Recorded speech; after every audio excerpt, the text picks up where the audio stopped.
de Dios y de la patria, se abre la sesión.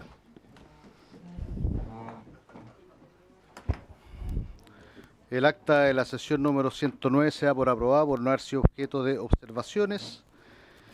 El acta de la sesión número 110 queda a disposición de las señoras y señores diputados. Nuestra secretaria abogada dará lectura a la cuenta. Gracias, presidente. Tenemos los siguientes documentos para la cuenta. Un oficio de Su Excelencia el Presidente de la República, mediante el cual hace presente urgencia suma para el despacho del proyecto que modifica el Decreto Ley 2006-95 que fija normas sobre para regularizar la posesión de la pequeña propiedad a raíz y para la constitución del dominio sobre ella con objeto de aumentar el monto del avalúo fiscal que permita acceder a la regularización de bienes raíces urbanos, boletín 16.270-14. Un oficio de excelencia del Presidente de la República, mediante el cual hace presente urgencia suma para el despacho del proyecto que modifica diversos cuerpos legales con el objeto de fortalecer y modernizar el sistema de planificación territorial del país, boletín 17.251-14.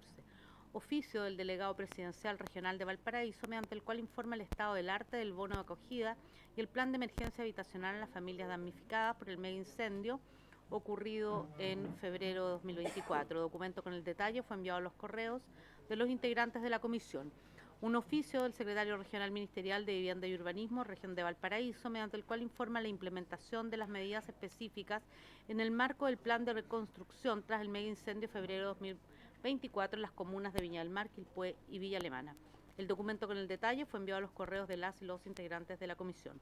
Un oficio del subsecretario de Bienes Nacionales por el cual remite informe del estado de regularizaciones de bienes raíces acogidos a la Ley 21.027 que regula el desarrollo integral y armónico de caletas pesqueras a nivel nacional y fija normas para su declaración y asignación, en especial aquellas ubicadas en la provincia de Yanquihue, Chiloé y Palena, en cumplimiento de la Ley de Presupuesto del Sector Público para el año 2024. Un oficio del subsecretario de Bienes Nacionales por el cual remite informes sobre las concesiones turísticas otorgadas en el sistema de áreas silvestres protegidas del Estado en cumplimiento de la Ley de Presupuesto del Sector Público para el año 2024. Un oficio del subsecretario de Bienes Nacionales por el cual informa las concesiones de áridos, tanto las renovaciones como las concesiones nuevas, y comunica que el instrumento utilizado para la asignación de inmuebles fiscales cuya finalidad es la extracción de áridos es el arriendo y no la concesión de uso en cumplimiento de la Ley de Presupuesto del Sector Público para el año 2024. Un oficio del subsecretario de Bienes Nacionales por el cual informa la aplicación de la Ley 19.776 respecto de su cobertura y casos pendientes, así como la revisión de los casos archivados o denegados, dando cumplimiento a la Ley de Presupuesto del Sector Público para el año 2024.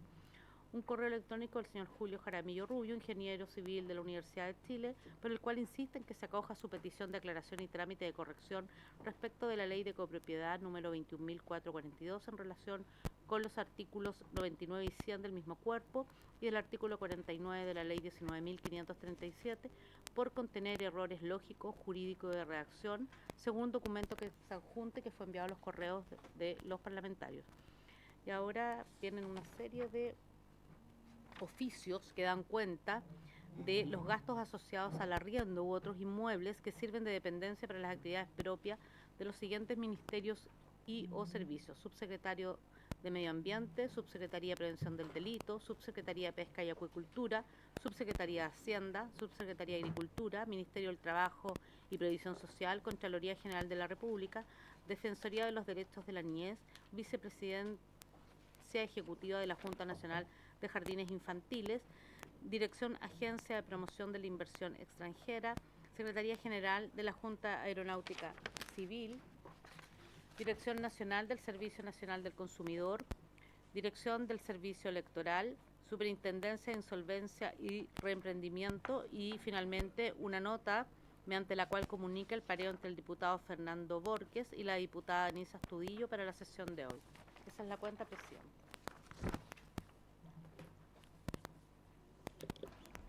Muchas gracias, doña Claudia. ¿Se ofrece la palabra sobre la cuenta? Sí. Respecto del punto 10, sería bueno hacer llegar el oficio de este señor Julio Jaramillo Rubio al Ministerio de Vivienda para que revisen lo que plantea en en su documento, ¿ya? Y sin perjuicio de lo que podamos ver nosotros también, pero sería bueno que lo tengan ahí a la vista. Entonces se ofrece la palabra en varios. Chicardini.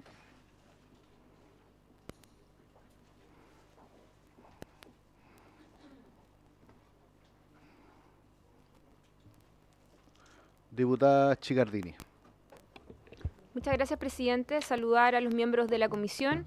Acudo a la Comisión de Vivienda de la Cámara de Diputados y Diputadas, presidente, porque vengo a exponer un problema que afecta a 500 familias de la región de Atacama, particularmente de Copiapó, donde llevan más de 5 años en la incertidumbre por la construcción de sus viviendas.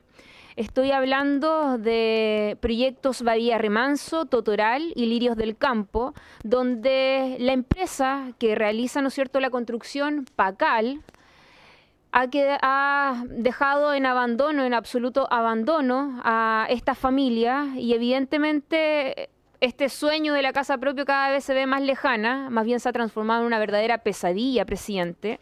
De hecho, la empresa Pacal literalmente dejó abandonadas estas obras, dejando a la deriva a la familia sin ninguna respuesta, sin ninguna atención, sin ninguna capacidad de poder informar a a los distintos comités de qué es lo que había sucedido, de cuáles habían sido los problemas. De hecho, nosotros hemos intermediado a través, ¿no es cierto?, de reuniones con distintas autoridades de la región. Incluso los mismos afectados recurrieron a la Contraloría para poder hacer un sumario con respecto, ¿no es cierto?, a la investigación y eventuales sanciones si es que se constatan responsabilidades a propósito de la supervigilancia y la fiscalización que se tenían que hacer sobre estos 3 proyectos. Llegamos también al ministro de Vivienda y Urbanismo, donde también ha tratado de mediar en esta situación que efectivamente es una obra público y privada. Por lo tanto, presidente, nosotros hemos acompañado a la familia, pero no ha sido suficiente, y por eso recurro a esta comisión para que lo tomen a bien y, si es que es posible, tomar el acuerdo de poder escuchar próximamente a dirigentes de estos 3 proyectos para que obviamente puedan visibilizar esta situación que los tiene en la alerta, que los tiene preocupados, que los tiene en la total incertidumbre, y de esta forma también poder generar presión, porque lo que hoy día tiene que hacer la empresa básicamente es traspasar estas obras a otra empresa, y están en un proceso de negociación que evidentemente van a buscar las mejores condiciones económicas y que sea rentable, pero esta demora lo único que hace es generarle mayor problemas, mayores ansiedades, mayores angustias a estas 500 familias, presidente. Entonces, la solicitud es que pueda recibir a los dirigentes de los 3 proyectos, Bahía Remanso, Totoral y Lirios del Campo, para que puedan venir a exponer a esta comisión su problema. Sí, muchas gracias, diputada Chicardini. Nosotros estamos preparando una sesión especial justamente para recibir invitados, y le pediría que nos haga llegar a la Secretaría los contactos de los dirigentes que quiere invitar, cosa de, una vez que acordemos acá en la comisión una sesión que se va a destinar solo a eso, los podamos invitar también a que expongan su situación. Diputada Ahumada. Muchas gracias, presidente. Saludar a todos y cada uno de los diputados y diputadas de la comisión, a quienes también hoy día nos acompañan como invitados, y aprovechando la instancia que está también el ministro de Bienes Nacionales. Yo el día viernes, presidente, por su intermedio al ministro, tuve la oportunidad de estar con las familias vecinos del sector San Sebastián en Calama. En ese sector, lamentablemente por muchos años, hay un terreno entre calle Maipú y Hurtado de Mendoza. Es un terreno que durante mucho tiempo está eriazo, no está cerrado, no hay ningún control. Entiendo yo que pertenece a bienes nacionales y que en algún minuto se pensaba que fuera, yo les voy a entregar el documento, se pensaba que ahí se iban a construir viviendas. El tema ahí es que hay quemas permanentes, rucos, es un sector eriazo que genera inseguridad a los vecinos, los niños no pueden jugar, entonces de hecho hubieron hasta homicidios. Y la verdad es que nadie se hace cargo, no es el único espacio de sector eriazo de terrenos de bienes nacionales. Entonces, si está a su cargo, a mí lo que me interesa es que efectivamente saber si es que ahí se le va a dar un fin a ese terreno o cómo Bienes Nacionales se hace cargo de estos terrenos que quedan sin protección y sin control y que generan inseguridad a las familias. Acá son varias poblaciones aledañas, por lo cual el tema se agudiza cada vez que ocurren cortes frecuentes como de luz que tenemos en el sector, y ahí ha generado incertidumbre a la familia. Entonces yo quiero saber efectivamente si es que acá se va a realizar una intervención, si se van a hacer cargo, cuáles son las propuestas y si es que hay alguna posibilidad de que se acerquen a los vecinos y se tomen acciones que sean necesarias para poder contener, ¿cierto?, lo que está ocurriendo en ese espacio. Les voy a entregar el documento donde efectivamente está el lugar, pero creo que era importante dejarlo aquí, presidente. Muchas gracias. Entonces acordamos el oficio solicitado por la diputada Ahumada. Nos va a entregar, entonces, acordado. Si quiere le saco una copia, está el ministro acá. Acordado. Estamos en puntos varios. Diputado Araya. Gracias, presidente. Poder solicitar que se oficie al Ministerio de Bienes Nacionales, salvo que el señor ministro nos pueda responder hoy acerca de la situación de las ocupaciones irregulares de terrenos fiscales. ¿Cuál es la situación actual? ¿Cuál ha sido el plan de recuperación de estos inmuebles, las medidas que se han adoptado?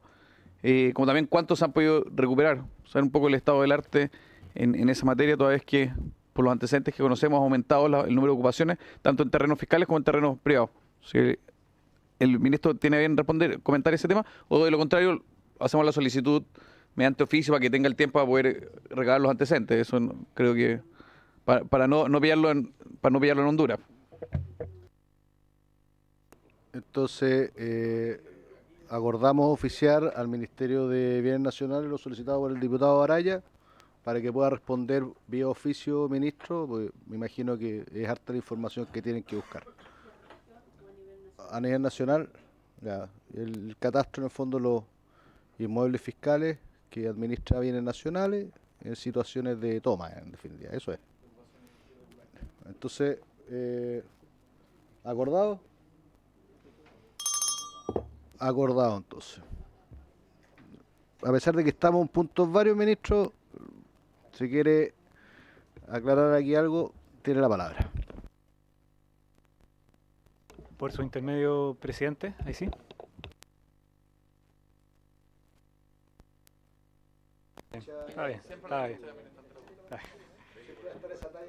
Sí. Por su intermedio, presidente, le agradezco el tiempo solo para responder al diputado Araya. Responderemos por oficio con la cantidad de ocupaciones irregulares y sobre todo las medidas que hemos tomado. Solamente comentarle que no solamente han aumentado la cantidad de ocupaciones irregulares en el país, sino que ha aumentado de manera muy significativa la acción del Estado frente a esas ocupaciones. En los primeros 3 años de nuestro gobierno hemos desalojado desde Bienes Nacionales 973 hectáreas de ocupaciones ilegales en todo el país, concentradas principalmente en las 3 primeras regiones del norte de nuestro país. Eso equivale a 12 parques O'Higgins, para que se hagan una idea. La verdad es que esta era una facultad que estaba completamente delegada a las delegaciones presidenciales regionales y el Ministerio de Bienes Nacionales no solía tomar iniciativa, sino que mandaba por secretaría la solicitud de desalojo. Nosotros tomamos la decisión de tomar un rol mucho más activo, principalmente porque esta proliferación de ocupaciones ilegales no se da fundamentalmente por la búsqueda de satisfacer el derecho a la vivienda, sino que para ejercer control territorial, que muchas veces da lugar a situaciones de delincuencia muy graves, y frente a eso, como ministerio, hemos aplicado una política de activamente buscar esos desalojos en alianza con las delegaciones y algunos municipios, y los resultados son muy importantes por la cantidad de desalojos, pensados sobre todo en prevenir situaciones que después sean más difíciles para el Estado de intervenir, es decir, cuando hayan familias instaladas, cuando haya infraestructura montada. Así que vamos a responder por oficio con la cantidad de ocupaciones ilegales, la cantidad de desalojos que hemos ejecutado y la política y los procedimientos internos del Ministerio para responder en ese sentido. Muchas gracias, ministro. ¿Quiere pedir otro oficio o estamos en puntos varios? Sí, justamente. Ya. En la Diputado misma. Muchas gracias. Solo que en vista de la respuesta del ministro, en Antofagasta, en la comuna de Antofagasta, en el borde cerro, hay un informe que habla de un inminente colapso y alud producto de que estas tomas están sobre la matriz del agua que va de punta a cabo, es decir, atraviesa todo el borde cerro de la ciudad. Y se han hecho intentos de desalojo. Entiendo que, con lo que usted acaba de decir, me gustaría entonces oficiar a través de su intermedio, presidente, al ministro para conocer cuáles son las acciones prontas y ojalá inmediatas de esta situación, producto de que los vecinos han hecho llegar por todas las vías posibles la solicitud de la intervención y lamentablemente hasta el día de hoy no ocurre. Y ellos, de acuerdo a este informe, es que en cualquier minuto eso va a colapsar y ellos van a caer por sobre los vecinos que están al borde. Entonces, de verdad es una situación de alto riesgo y si es que no se estaba en conocimiento, lo informa para que se puedan tomar las medidas necesarias. Gracias, presidente. Entonces, este segundo oficio de la diputada Humada, ¿estamos de acuerdo? Acordado.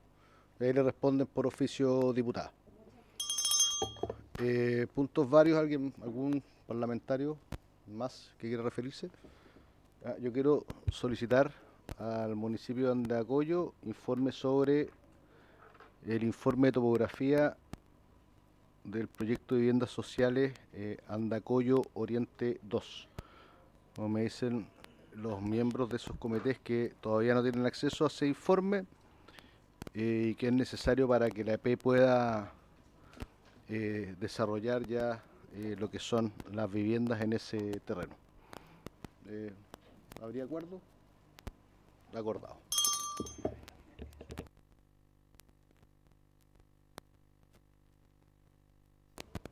Entonces tenemos tabla de fácil despacho.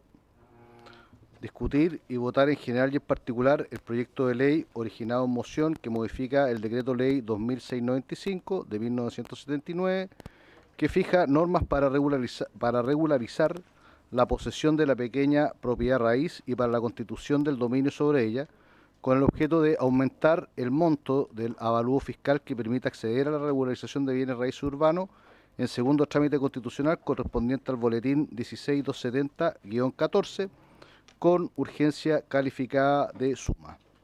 Asisten el ministro de Bienes Nacionales, señor Francisco Figueroa Cerda, el subsecretario de la cartera, don Sebastián Vergara Tapia, y sus asesores, uno de los cuales fue el que me contactó y que tenía muy buen jefe antes. Ministro, le ofrezco la palabra como habíamos acordado para que usted exponga este proyecto, de manera después someterlo a votación general y particular.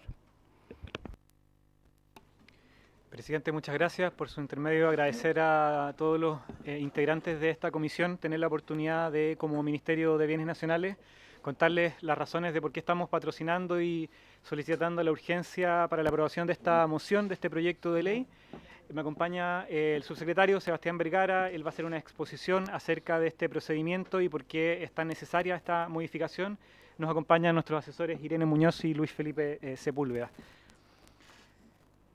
Bueno, el proyecto de ley es una moción de los senadores Fidel Espinosa, Ebensberger, Gatica, Galilea y Ruminot, cuyo contenido coincide con un proyecto que estábamos trabajando desde nuestra cartera relativo a aumentar el monto del avalúo fiscal, que es uno de los requisitos para acceder a la regularización de bienes raíces, de bienes inmuebles de pequeña propiedad raíz. La siguiente, por favor. Como sabrán, ha sido mencionado, el decreto que regula es el 2695 del año 79, a través del cual las personas pueden acceder a regularizar la posesión material de sus inmuebles. Esto les cambia la vida a las personas, es algo que les permite acceder a agua potable, a luz, a distintos subsidios, beneficios sociales de mejoramiento. Pero la siguiente, por favor, nos hemos encontrado en los últimos años como país ante varias dificultades para poder aplicar efectivamente la regularización. Y yo me voy a limitar en este momento a darles un contexto de cuáles son esas dificultades y por qué una de ellas la abordamos con este proyecto de ley. Voy a referir primero a algunos dictámenes de la Contraloría General de la República porque el año 2017, a través de un dictamen, se estableció que solo la carencia de un título de dominio era requisito para poder acceder a recibirlo, y no así un título imperfecto. El Estado estaba acostumbrado a también otorgar títulos a personas que tenían un título imperfecto, es decir, que tenían una cesión de derecho o que tenían un derecho por una posesión efectiva. A contar del año 2017 no lo pudimos seguir haciendo, pero también se exigió como requisito obligatorio una cabida predial mínima de 5.000 metros cuadrados que no existía antes. Sumado a estos dictámenes, bueno, y este dictamen lo estamos abordando, lo abordamos desde el Ministerio durante nuestro gobierno a través de un trabajo técnico que dio lugar a un dictamen en abril del año pasado que permitió volver a regularizar con estas condiciones y nos facilitó la aplicación del decreto ley 2695 en condiciones similares a las que había con anterioridad a ese dictamen. Un segundo factor fue la ley 20.234 sobre saneamiento y regularización de loteos, aprobada también durante el inicio de nuestro gobierno el año 2022, que estableció que era necesaria la recepción definitiva de obras de urbanización para poder acceder a un título de dominio, y no así la recepción provisoria de obras, como era hasta ese minuto. Esto impidió la regularización de muchas personas que tenían recepción provisoria de obras. Estamos en la región de Valparaíso hoy día, menciono la situación del campamento Manuel Bustos, que hasta el día de hoy hay al menos 40 familias que no pueden acceder a su título de dominio, muchas de ellas afectadas por los incendios, y nosotros nos hicimos cargo de este punto a través de la ley miscelánea de vivienda, que hoy día está a puertas de ser promulgada, donde hicimos una modificación para que fuera necesaria solamente la recepción provisoria de obras. Pero permanece una dificultad muy importante, que es el aumento del avalúo fiscal de los bienes inmuebles en nuestro país. El avalúo, uno de los requisitos que existe para poder acceder a la regularización es que el avalúo fiscal en sectores urbanos sea igual o inferior a 380 UTM y que en sectores rurales sea igual o inferior a 800 UTM. Esto significa que muchas familias que viven en viviendas con un avalúo fiscal superior a estos montos queda fuera de la regularización, y esto pega fundamentalmente en sectores urbanos donde la verdad es que es imposible encontrar inmuebles que sean de un valor igual o inferior a esto. Vamos a dar algunos ejemplos. Entonces, esta moción, este proyecto de ley se hace cargo de este último punto, que es uno de los grandes nudos que tenemos para poder continuar aplicando este decreto ley que es tan fundamental. Le voy a dar la palabra al subsecretario Sebastián Vergara, que va a explicar con mayor detalle por qué estamos apoyando este proyecto de ley y por qué es tan importante. Señor presidente, por su intermedio, a grandes rasgos, ¿cuáles son los requisitos para ingresar a la regularización, que es una ley de excepción de la República, que es una ley del año 79 y que faculta al Ministerio de Bienes Nacionales a iniciar el trámite que permite entregar finalmente los títulos de dominio? ¿Cuáles son las grandes situaciones de personas que no tienen título de dominio? El 75% de nuestro trabajo es hacia los territorios rurales. Y la principal condición que abordaba esta ley en su inicio es que muchas de las compras y ventas realizadas anterior al año 79 se realizaban de palabra en el campo chileno. O se firmaban acuerdos escritos pero no protocolizados, o habían herencia y que sus hijos no realizaban la posesión efectiva. Todas estas situaciones originó un vacío legal que impidió que muchas de estas personas tengan su título de dominio. Esta facultad se le otorga de manera excepcional, cumpliendo ciertos requisitos al Ministerio de Bienes Nacionales. A grandes rasgos, ¿cuáles son estos requisitos? El primero, no tener problemas de deslindes, es decir, que estén los deslindes exactamente delimitados, reconocido por la persona que alega la propiedad, como por los vecinos de las propiedades contiguas. Tiene que tener una continua y exclusiva posesión del terreno por 5 o más años. Esta norma es bien, este último que acabo de señalar, este requisito, bien particular, porque no hemos encontrado que los loteos irregulares como una estrategia de venta señalan en la página web del Ministerio de Bienes Nacionales, señalando que si usted está 5 años va a obtener su título de dominio inmediato. Eso no es así, porque es copulativa necesariamente a todos los requisitos. No solo basta con cumplir uno. ¿Qué hemos hecho ahí en ese caso? Vamos a los loteos regulares donde hay carteles de venta y colocamos nuestro letrero diciendo que eso es mentira, que eso es irregular y que por bienes nacionales nunca va a poder regularizar si es que su loteo no cumple con las condiciones de la 20.234, por ejemplo. Tercero, siempre no pueden haber juicios pendientes por el dominio o posesión del inmueble. Basta que haya alguien esté litigando, demandando. el decreto de ley que nos faculta a nosotros nos hace que inmediatamente en el acto tengamos que denegar la posibilidad de hacerlo a través de bienes nacionales. Por ejemplo, se aprobó la ley de usurpación hace un tiempo atrás, eso ya estaba consignado en la ley 20.234. No nos afectó mayormente, pese a que la ley nos obligó, y lo hicimos de buena manera, a poder señalar un par de puntos extraordinarios en el procedimiento que permite regularizar mediante bienes nacionales, sin juicio pendiente o sentencia condenatoria respecto a delitos de usurpación. Siguiente, por favor. El inmueble debe cumplir a lo menos con las siguientes condiciones. Un avalúo fiscal, como bien lo señaló el señor ministro, igual o inferior a 380 UTM, es decir, 24 millones de pesos redondeando. Conversaba con el diputado Durán hace un instante, la comuna de Cerro Navia, nada vale 24 millones de pesos. Entonces, en la práctica lo que está pasando es que nos estamos regularizando o regularizamos muy poco en aquellos territorios que son urbanos en el país. Por eso que el 75% de lo que regularizamos hoy día es en lo rural. Un avalúo igual o inferior a 800 UTM, 53 millones de pesos, si es que el terreno se emplaza en una zona delimitada como rural. Los límites tienen que estar claros, sean naturales o artificiales, un cerco natural, un cerco vivo o una reja. Tiene que ser aceptado por los vecinos a través de declaraciones juradas. Tiene que tener acciones positivas, señala la norma, es decir, ejecución de arreglo, mejoras, reparaciones, planta o el emplazamiento de la propia vivienda. Siguiente, por favor.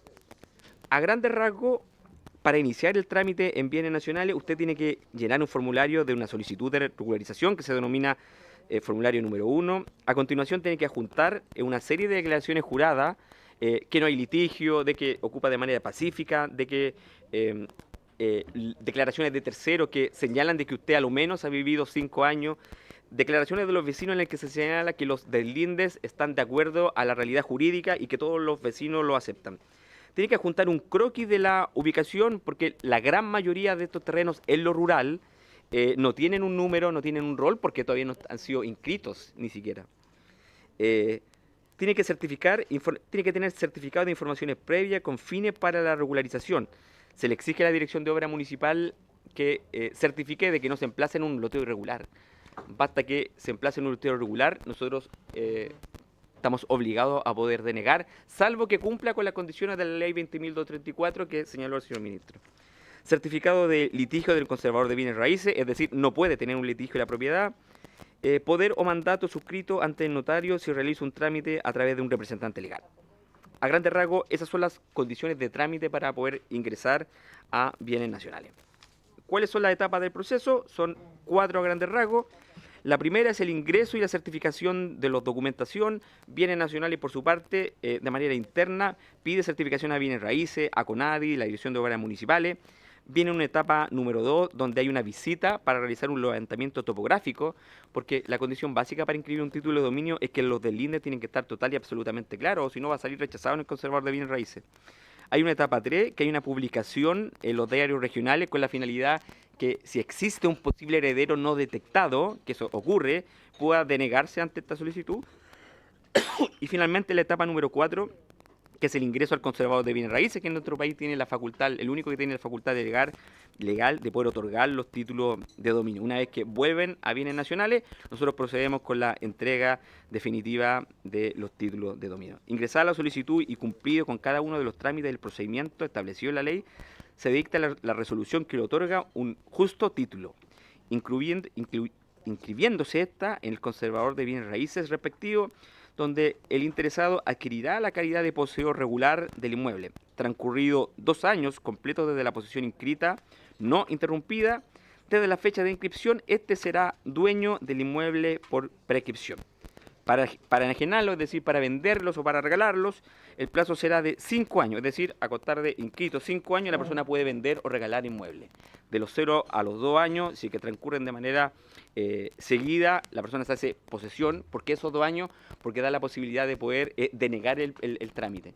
Muchas veces ha pasado que se encuentra que hay un heredero que no estaba detectado y si está dentro de esos años se puede reversar el trámite y se otorga la regularización a quien verdaderamente corresponde. Siguiente, a grande rasgo lo que plantea el ministro, a partir del año 2017, 2021 y 2022 tuvimos un sinnúmero de dictámenes que fue disminuyendo la capacidad que tiene bienes nacionales de poder entregar los títulos de dominio. A grandes rasgos, lo que más afectó fueron 2. Primero, la Contraloría General de la República señala que bienes nacionales, si bien no tiene la facultad de regular el territorio, ya sea el urbano o el rural, es una facultad de otros organismos del Estado, no puede regularizar en tanto cumpla con la caída mínima de los planes reguladores. Eso fue una medida que a nosotros nos hizo bajar total y absolutamente. En comunas como Pirque, el plan regulador señala que la caída mínima son 4 hectáreas, regularmente en nuestro país es media hectárea, los 5.000 metros cuadrados. Por lo tanto, se nos prohibió regularizar si es que usted no tenía 5.000 metros cuadrados. Eso nos hizo bajar estrepitosamente, como se señala ahí en el gráfico, la posibilidad de entregar. La segunda tenía que ver con que, también lo planteó el señor ministro, con los títulos imperfectos. ¿Por qué? Porque las personas tenían sucesión de derechos y habían 2 hermanos, voy a explicar con un ejemplo, que teníamos cesión de derecho de un terreno, uno de los hermanos tomaba la decisión de inscribirlo en el conservador de bienes raíces, el conservador procedía a inscribir esta misma cesión de derecho. Ambos iban a regularizar a bienes nacionales y finalmente yo solo podía regularizarle al hermano que no fue el conservador de bienes raíces. ¿Por qué? Porque la norma entendía que mi título inscrito en el conservador de bienes raíces se entendía como un título imperfecto, pero un título de dominio. Realizamos una mesa de trabajo con bienes nacionales que permitió que a partir de agosto del año pasado, Contraloría sacó un nuevo dictamen y se entiende que eso no es un título de dominio, que nos permite a nosotros poder regularizar a los 2 hermanos que teníamos la misma condición. En cabida mínima lo mismo, eran 2 hermanos que tenían la misma hectárea, pero uno hizo el trámite de 10 años antes, podía regularizar, y yo lo hice después, no podía regularizar. Era una situación bastante injusta. ¿Cuál fue el plan que nosotros aplicamos? Fue básicamente el pilar administrativo. ¿Era una antes, querido, por favor? Era una antes, el pilar administrativo, donde se hizo una mesa de trabajo, una muy agradecido de la Contraloría General de la República por su expedito y grato trabajo. Finalmente terminó esta mesa de trabajo en que emitieron los 2 dictámenes que se nos permitió. El dictamen 47-25-30 nos señala y nos dice de manera clara: ustedes no son el órgano que regula el territorio, por lo tanto no se meta con la cabida mínima. La facultad que tiene bienes nacionales es la relación del dominio de la propiedad, no si lo va a ocupar para sembrar, para vivienda. Eso no se preocupe usted porque le corresponden a otros organismos del Estado. Y el segundo dictamen, que básicamente nos permite regularizar las sesiones de derecho, que hoy día es una realidad, nos gusta o no, una realidad en todo nuestro país.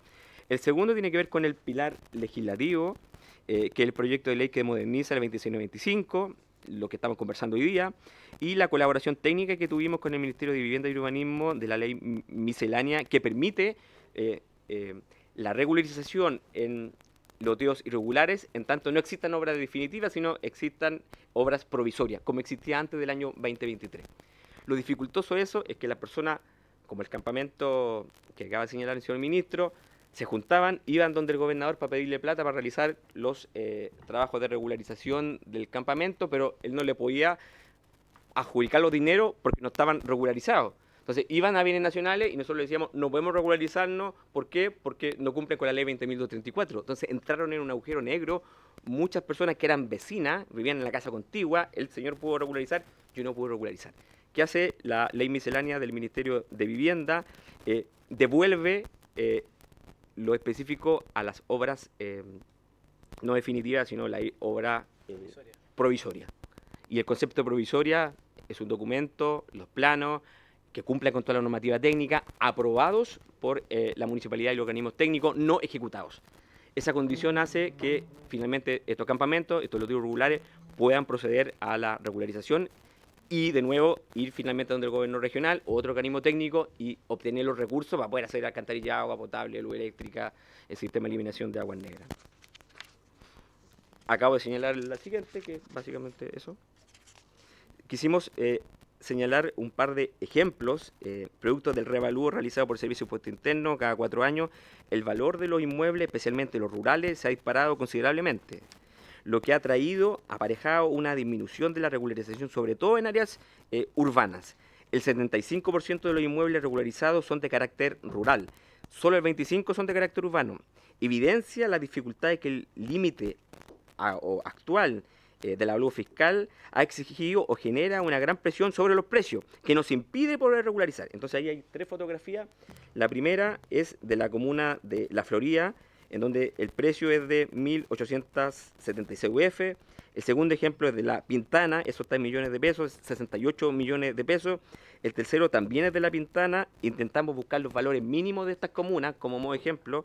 El valor mínimo de esa casa que se ve, la tercera de la derecha, es de 50 millones de pesos. Entonces, a eso me refiero con que finalmente no estamos haciendo la pega, producto que el rol del avalúo fiscal está por sobre los 23 millones, que hoy día es lo que nos permite la ley. Sí, es el comercial, uno debiese dividirlo en dos, en tres, dependiendo de las comunas. Las comunas, como digo yo, más carentes, puede ser casi parecido. En las comunas que tienen mayor avalúo se puede disparar 2 o 3 veces. Pero colocamos estas porque van bien aparejados el avalúo fiscal con el avalúo comercial. Hay otra serie de ejemplos de otras comunas. Intentamos colocar algunas de regiones de los señores parlamentarios de hoy día. Osorno, Peñalolén, Coquimbo, Mirasol, Labranza, Temuco, qué sé yo. Zapallar no está bueno. A usted regularizamos, Mayeco regularizamos, usted sabe, regularizamos. Señor ministro.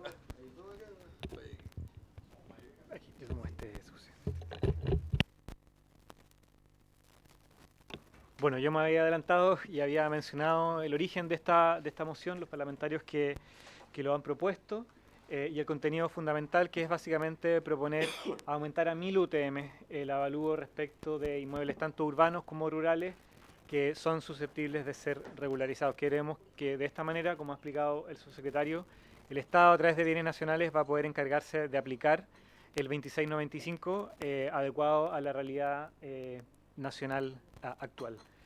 Así que esa es la presentación que traemos como bienes nacionales. Nos interesaba hacerles comprender también cómo funciona el procedimiento. Sabemos que muchas personas, organizaciones solicitan información acerca de cómo acceder. Es un trámite engorroso que puede tomar muchos años. Y también transmitirles un poco cómo funciona el procedimiento, cuáles son sus requisitos, es de nuestro interés para comunicar claramente a la ciudadanía cómo ejercer este derecho. Muchas gracias, presidente. Muchas gracias, ministro. Muchas gracias, subsecretario. Creo que la presentación bastante clara, precisa, y que era un poco lo que queríamos en la comisión a propósito de darle fácil despacho al proyecto. Queríamos que también se explicara bien. Entonces, ofrezco la palabra, diputado Beltrán. Usted había solicitado la palabra. Diputado Araya. Diputado Zafirio. Estoy anotando. Diputado Beltrán tiene la palabra. Pregúntale al ministro y voy a seguir anotando. Muchas gracias, señor presidente. Saludo por su intermedio al señor ministro, al señor subsecretario y también a don Luis Felipe, los asesores.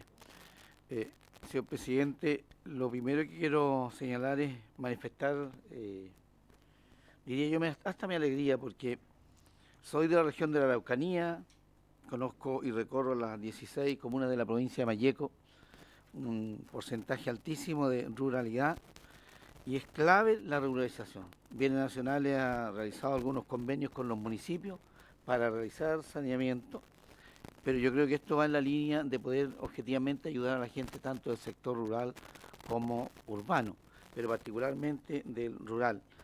Tengo clarísimo que para que las personas puedan acceder a cualquier tipo de beneficio del Estado deben tener su terreno saneado. En ese sentido, yo en lo personal voy a aprobarlo, voy a votar favorablemente porque considero que es una ayuda para la gente, y entiendo cuando el subsecretario manifestaba, ¿cierto?, que particularmente años anteriores los papás le daban por vendido a los hijos o le entregaban, las familias construían en los campos su vivienda y lamentablemente si no tienen regularizado no pueden acceder a los distintos beneficios. Así que eso como primera cosa, señor presidente. Y en segundo lugar, me gustaría preguntarle al señor ministro, al subsecretario, cuando ellos explican, ¿cierto?, los distintos pasos que se deben dar, ¿qué plazo aproximadamente, cuánto tiempo es que están pensando en que se va a poder regularizar o dar una respuesta puntual a un requerimiento? Y la segunda pregunta es si tienen considerado aumentar personal, particularmente para la Oficina de Bienes Nacionales, porque en la Araucanía es bastante insuficiente. Yo creo que la Seremi ha cumplido una tremenda labor, yo lo digo, lo he manifestado en más de alguna oportunidad La Seremi de la Araucanía ha hecho un buen trabajo, pero sé de que le falta personal y con esto nosotros aumentamos más responsabilidades a bienes nacionales y no sé si vamos a ser lo suficientemente eficientes como para cumplir con la gente. Eso, señor presidente, muchas gracias. Entonces vamos a ofrecer la palabra a los parlamentarios y después responden al final.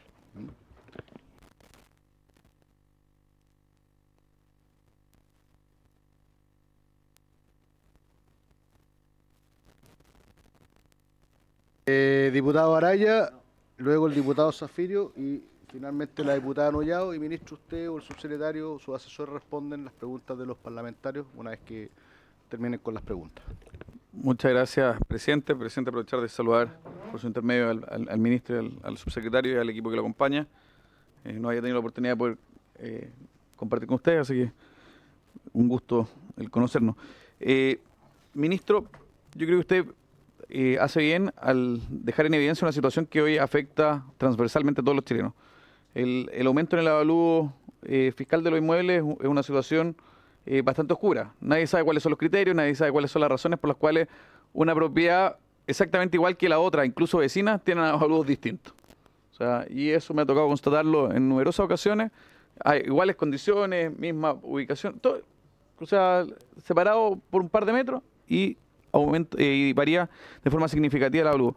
Y también cuál es el criterio. Efectivamente, en algunas partes la mitad del valor comercial, un tercio, pero hay otros que está cercano al 70, al 80% del valor comercial. O sea, realmente es una situación que toda premia y que usted bien deja en evidencia. En especial consideración que esto impacta de forma sostenida a los adultos mayores. O sea, yo creo que es innegable que son los adultos mayores los más afectados, dado la propiedad que tienen sobre inmuebles que va aumentando progresivamente su valor. Dicho lo anterior, si pudiese aclararme, ¿cuál es la situación jurídica en la cual quedan aquellos inmuebles que no pueden ser saneados dado que no se ajustan a la normativa de los planos reguladores? ¿Qué pueden hacer esas familias? O sea, ¿cómo se está enfrentando esto? Porque, claro, está bien, hay una norma, se tiene que cumplir. ¿Cuál es la salida que pueden tener estas familias frente a eso para no quedar en el limbo, donde no pueden regularizar, tampoco tienen el ánimo de hacerlo, no lo pueden hacer? ¿Por qué vía o qué es lo que propone el Ministerio de Bienes Nacionales? Lo segundo, si también pudiese comentar, a propósito de esta misma normativa, si han habido planes de información, si se requieren mayores recursos para poder informar en los loteos irregulares que no van a poder acceder a este tipo de beneficios el día de mañana.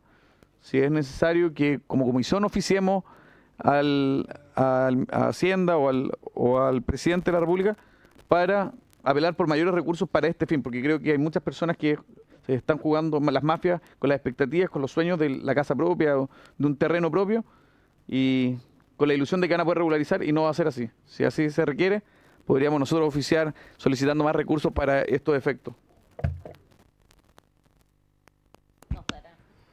Muchas gracias, diputado Araya. Diputado Zafirio. Gracias, presidente. Saludar al ministro, al subsecretario. De verdad que cuando uno ve un proyecto que tiene un artículo único, ¿cierto? Y que ese artículo único puede significar el resolver los problemas que ustedes están planteando, bueno, no podemos estar más contentos de que así sea. De repente hemos sido críticos aquí en esta comisión porque el país de repente no avanza producto de tantas situaciones engorrosas que pedimos documentos y papelería. No puedo sino estar más de acuerdo en aquello. Ahora, también hay que decirlo, como lo dijo el diputado Beltrán recién, yo también soy diputado de la Araucanía y también aprovechar esta instancia para felicitar a la subsecretaría, a la Seremi de la Araucanía, porque en algún momento fuimos líderes en el tema de la regularización. Y yo creo que con este proyecto, ¿cierto? Por supuesto, esto estaba focalizado al sector rural por los problemas que usted muy bien explicaba, ministro, o también el subsecretario, y hoy día permitir a la Araucanía, ¿cierto?, regularizar más terreno urbano, que es el gran problema que tiene vivienda, ¿cierto?, y que muchas veces no hemos podido resolverlo producto de lo que hacía esta ley. Así que felicitaciones por eso, por supuesto mi voto va a ser a favor. Gracias, presidente. Muchas gracias, diputado Zafirio. Diputada Nullao. Gracias, presidente. Yo valoro la clara exposición que ha hecho el señor ministro y el señor subsecretario. El Ministerio de Bienes Nacionales ha sido una institución que ha permitido avanzar en muchas regularizaciones, entrega de títulos de dominio a los sectores rurales. Sin duda faltaba el poder también incorporar más de acuerdo a lo que se está planteando en este proyecto, en los cuales ustedes claramente lo han explicado, las diversas mesas de trabajo que le tocaron llevar y donde también pudieron destrabar situaciones que nos encontrábamos en diversos lugares de las oficinas de bienes nacionales y señalaban que estas no se podían, como son el caso de las sesiones de derecho. Por lo tanto, eso ha quedado bastante claro igual para poder explicarle a muchas personas, donde los abogados, la misma oficina desde entrada decían que no era un título prácticamente imperfecto y por lo tanto aquello no correspondía y muchos de aquellos se quedaron sin la posibilidad de poder tener aquella regularización. Y con respecto a este proyecto de ley, que va a permitir a los sectores urbanos tener la posibilidad de tener, en este caso, el impuesto territorial igual o inferior a 1.000 unidades tributarias mensuales, lo cual significa también que va a poder cubrir un gran sector que hoy día estaba excluido. Mi pregunta es, ¿cómo lo van a hacer en estas regularizaciones para este sector que ustedes consideran varios criterios, pero no lo señalaron en los procesos que también le piden a muchas de las personas que regularizan su registro social de hogares? Y que en la exposición que hace el señor subsecretario en sus 4 procesos, por lo menos no le escuché, pero sí, claro, con respecto a todo lo que señalaron anteriormente, que son precisamente los mismos requisitos que se ha aplicado desde siempre en el decreto 2006-95. Esa es mi pregunta. Muchas gracias, diputada Nullao. Diputado Hirsch. Gracias, presidente. Saludar al ministro y al equipo, al subsecretario. Es una pregunta bien puntual, pero para entender nada más en la estructura del proyecto. Antes habían 2 valores diferentes, uno para rural y otro para... O no escuché o me lo puedo haber perdido, pero ¿por qué se optó por la figura de un solo valor similar para rurales y urbanos? No lo vi explicado en el PowerPoint, pero me gustaría entender, hay una lógica diferente evidentemente al optar por un solo valor y quisiera entenderla.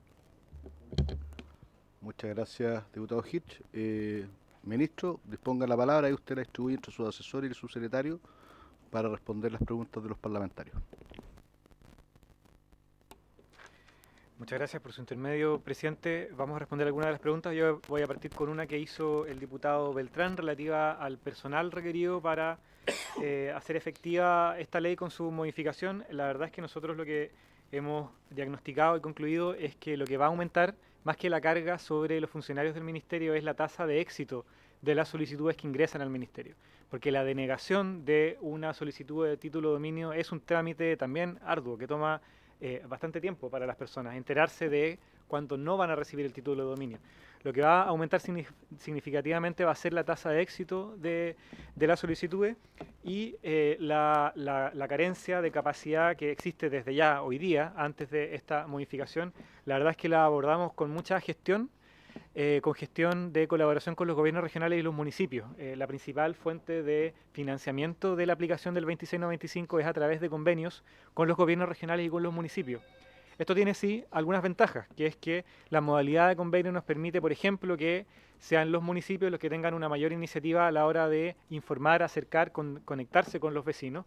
Ayer estuvimos con el subsecretario, o no sé si estuve contigo, ayer estuve, yo no estuve solo, no estuve contigo, en Teno, en la región del Maule, en el norte del Maule, y ahí precisamente con el convenio con el municipio de Teno lo que estábamos logrando es que las personas no tuvieran que ir a Talca, a la oficina, para enterarse del éxito de su tramitación, sino que pudieran acercarse al municipio. Eso es una realidad que tenemos en otras regiones del país, como ustedes saben, y que acerca bastante al ministerio a las personas, y con los gobiernos regionales estamos trabajando para aumentar los convenios con los gobiernos regionales. Financiamos a veces también oficinas móviles que se acerca, no es necesario de repente tener de manera permanente una oficina del Ministerio de Bienes Nacionales, pero sí con cierta regularidad y que las personas y los vecinos sepan. Entonces creemos que con esa estrategia, en la medida en que tengamos la colaboración de los niveles subnacionales, vamos a poder cumplir con la aplicación de esta ley mejorada. Subsecretario. Señor presidente, de acuerdo a las preguntas, el señor Beltrán señalaba plazos. La fase número 1, donde se detecta a través del análisis, eso tiene un proceso de 3 meses. El proceso en general, en promedio, tarda 2 años. La fase inicial son 3 meses en que se dicta la primera resolución, que básicamente cumple con las condiciones de la normativa. A partir de la primera fase se aplican los restantes meses para llegar a los 2 años. El plazo no depende exactamente de bienes nacionales, porque muchas veces los retrasos para nosotros sobre 2 años, se deben a que principalmente las otras instituciones del Estado, Servicio de Puesto Interno, el Registro Civil, porque necesitamos ver si hay herederos, se tardan mucho más de lo que ojalá no lo hicieran. Entonces, el plazo de 2 años, en total, la primera fase son 3 meses, y como dice el ministro, hoy día igual estas personas entran a trámite, porque cuando entran a ventanilla nosotros estamos obligados y no denegamos en el acto, hacemos el estudio. Entonces, no significa un mayor trabajo, sino significa que a partir de la aprobación de este proyecto vamos a tener una mayor tasa de aceptación que signifique la entrega de títulos de dominio, pero los mismos trámites. ¿Cuál es la salida para las personas que no pueden regularizar? Básicamente nosotros vemos que con los dictámenes de Contraloría que permite entregar título de dominio, en tanto no nos fijemos en la cabida mínima, que fue un avance. Segundo, como dice la diputada Nullao, que se permitió a través del dictamen de agosto del año pasado entregar título de dominio a personas que solo tenían la cesión de derecho, y la aprobación de la semana pasada de la modificación a la 20.234 que permite regularizar los loteos regulares en tanto no tengan la obra definitiva, tengan la obra transitoria. Nosotros vemos en esos 3 avances que vamos a poder avanzar notablemente en el número de en disminuir el rechazo. Lo mismo trámite, pero más bien disminuyendo el rechazo, aumentando la tasa de entrega de título de dominio. La diputada Nullao solicitaba cómo se realiza desde la perspectiva social. Nuestra normativa señala que para el 80% de personas más carentes, en términos sociales, de la ficha total, el trámite total y absolutamente gratuito. El 20% es gradual, y el que es gradual en relación a que tienen que pagar un costo del trámite, y el que termina pagando más son alrededor de 420.000 pesos, vale el trámite. ¿Cuál es el costo? Nosotros no decimos que es un costo que genera utilidad en absoluto. Básicamente es el costo que tiene Bienes Nacionales en pagarle al notario, y el costo que tiene la licitación de ir a hacer el levantamiento topográfico del terreno. Esos son los grandes costos, fuera de los funcionarios, que tenemos costos básicos porque ya está con la ley de la República, ya está financiado, sino más bien el importe que tiene el notario, el importe que tiene el derecho del conservador de bienes raíces, y el costo de la licitación del levantamiento topográfico. Pero el 80% sigue siendo permanente, por lo tanto, el que suba la vivienda no altera el porcentaje del 80% de personas que hoy día son total y absolutamente gratuitas. Van a seguir siendo total y absolutamente gratuitas hasta el día de hoy. Solo mínimo, o sea, yo diría como el 90% es gratuito, para ponerlo en número de personas. Solo hay un 10% que pagan y terminan pasando. Por ejemplo, en los incendios, nosotros dictamos una resolución conexa que ahí es el 100% gratuidad. Y además nos permite tomar decisiones si es que los organismos no responden en un tiempo de 3 semanas, algo así como el silencio administrativo, que lo hacemos desde Estado a Estado. Si no responden en ciertos días corridos, como se trata de una emergencia por incendio, nosotros tomamos como aceptado y disminuimos de 2 años a 8 meses. Entonces, por ejemplo, el incendio de Valparaíso, acá nos permitió entregar los títulos de dominio en Concepción, en título de dominio en Santa Juana, me acuerdo, en 8 meses, lo que era inaudito para nuestro comportamiento histórico. La variación, básicamente, cuando se crea la norma en el año 79, ¿por qué es actualmente es 380 UTMs si usted vive en lo urbano y 800 UTM si vive en lo rural? Porque en el año 79 la distancia entre lo urbano y lo rural era sideral. O sea, y hoy día, con la pandemia, los precios de lo rural desde la perspectiva comercial se anduvieron igualando, incluso la retromigración de ciudad al campo ha hecho que se han disparado los precios. O sea, en Paine hoy día una hace 10 años atrás, una parcela en Paine costaba 25 millones de pesos, hoy día no le encuentra media hectárea, 5.000 metros cuadrados, por menos de 100 millones de pesos en Paine, porque las grandes ciudades se están yendo hacia la viceversa.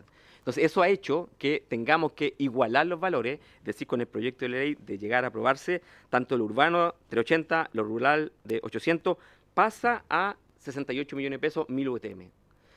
¿De dónde surge este valor? De un estudio de vivienda que señala que ese es un valor en el que uno podía considerar que de ahí para arriba se trata de una propiedad que tiene un valor de un uso más bien acomodado o un uso comercial, y 68 millones hacia abajo puede ser un uso residencial urbano.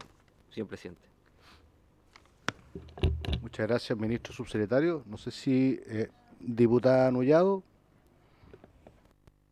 Presidente, una pregunta que con respecto a lo actual, ¿cuántos son los años que se considerarían como para que la persona pueda vender o regalar su bien, como lo señalaba usted? Porque lo que se está proponiendo ahora son 2 años. Entonces me gustaría saber eso. Pero antes de terminar, quiero, señor presidente, agradecerle al señor ministro y al señor subsecretario, porque efectivamente los tiempos en los cuales ellos han estado regularizando se han bajado considerablemente, y uno mira y son exactamente los mismos funcionarios que están en bienes nacionales, que no ha habido un aumento ni una mayor dotación. Por lo tanto, yo debo valorar a todos aquellos que desarrollan, a la Seremía, a las diversas oficinas de bienes nacionales, que desarrollan con una precariedad. Con este ministerio ha sido uno de los que menos recursos ha tenido, por lo tanto yo valoro tremendamente esa disposición de todo ese equipo que trabaja. Y quiero agradecerle personalmente a ustedes acá por lo que ocurrió en Las Cascadas, que era una situación que por muchos años en la provincia de Osorno, en la comuna de Puerto Octay, generalmente se les decía que era una zona de riesgo y que esta no podría regularizarse porque estaba muy cercana al volcán. Esas familias estaban viviendo más de 80 y más años, y por lo tanto en esta administración se resolvió, porque también tuvimos diversos seremis que tuvieron la oportunidad, y ministros y ministras que pasaron en bienes nacionales en el ministerio y nunca lo resolvieron. Entonces, por lo tanto, yo quiero colocar en valor ese tremendo trabajo que desarrollaron ustedes y que el equipo lo hizo de la oficina de Osorno y también la Seremía regional, porque sin la venia de ustedes, aunque diversos parlamentarios podrían haberlo solicitado, eso iba a ser imposible si no es la voluntad de quien estuvo en las ministras anteriores, hoy día el ministro, pero también el subsecretario, que ha estado permanentemente, que buscaron una fórmula para decir esto es posible, esto es viable, y se regularizaron. Y esto puede estar ocurriendo en diversos lugares. Por lo tanto, yo creo que si esa es la lógica de la política de bienes nacionales, va a poder resolver muchos casos de muchas personas, como la misma situación de campamento que nos vinieron a exponer en reiteradas ocasiones, y que el señor ministro de Vivienda, el ministro Monte, logró sacar esta ley miscelánea para poder resolver aquellas situaciones. Van a quedar algunas pendientes, o tal vez a lo mejor nos van a quedar muchos la duda de que efectivamente se van a regularizar espacios que son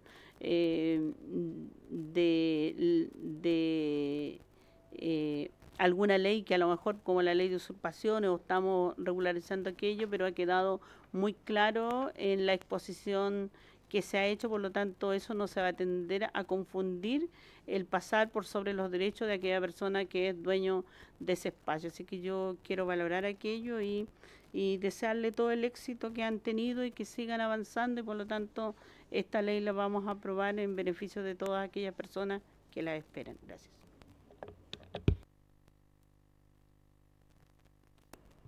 Muchas gracias, diputada Nullado. Si le pueden responder la primera parte de la pregunta que planteó la diputada, para luego seguir con la votación.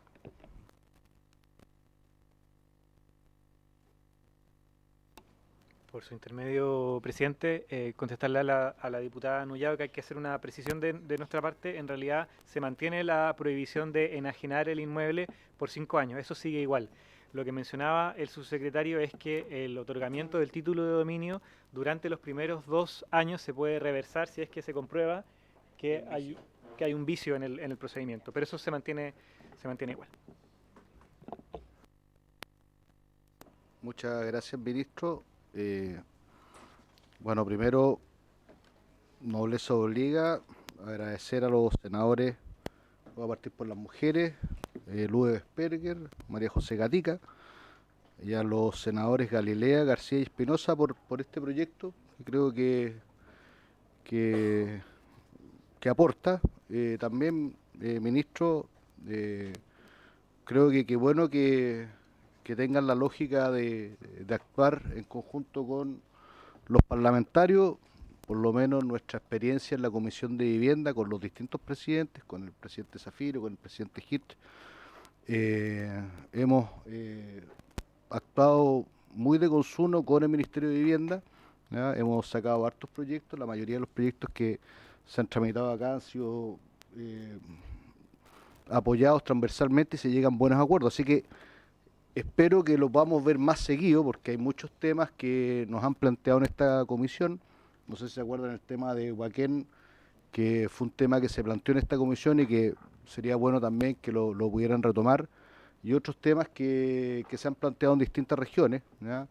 Como también interpretaciones antojadizas de algunos conservadores de bienes raíces respecto de lo que son las inscripciones de derecho, en el caso de familiares o matrimonios donde ellos se dedican a dividir por el número de compradores un terreno que puede ser rural y que son cosas que creo que se tienen que arreglar.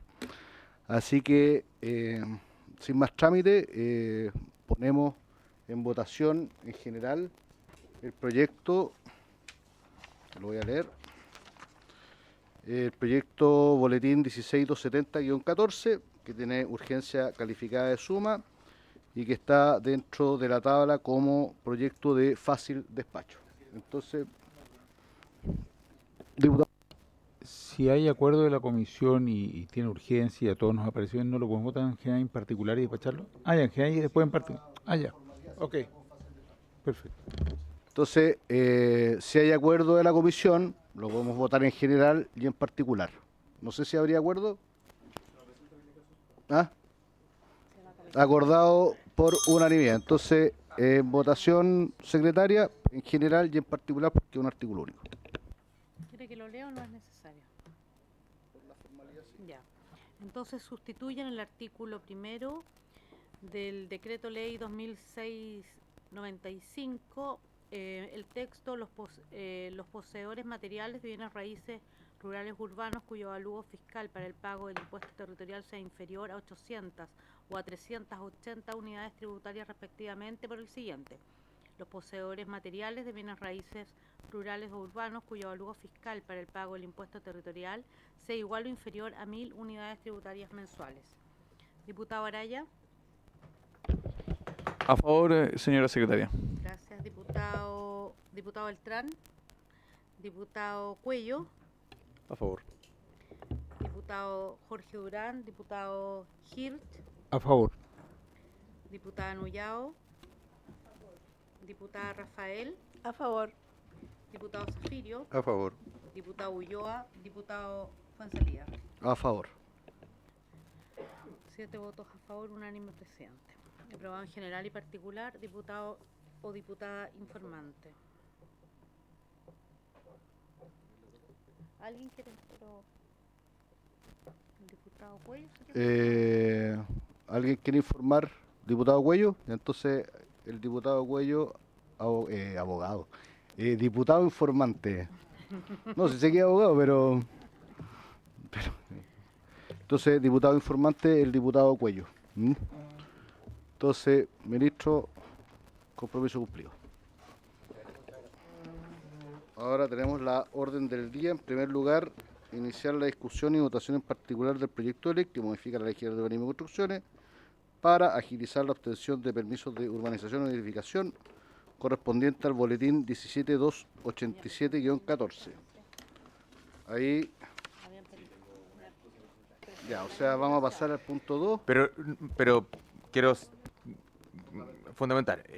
Nosotros presentamos las indicaciones el mismo día que habíamos comentado, y la verdad es que hubo intercambio profuso entre distintos ministerios, justamente para hacerla coincidir con la ley de procedimientos, la ley que se está tramitando hoy día en segundo trámite en el Senado respecto a,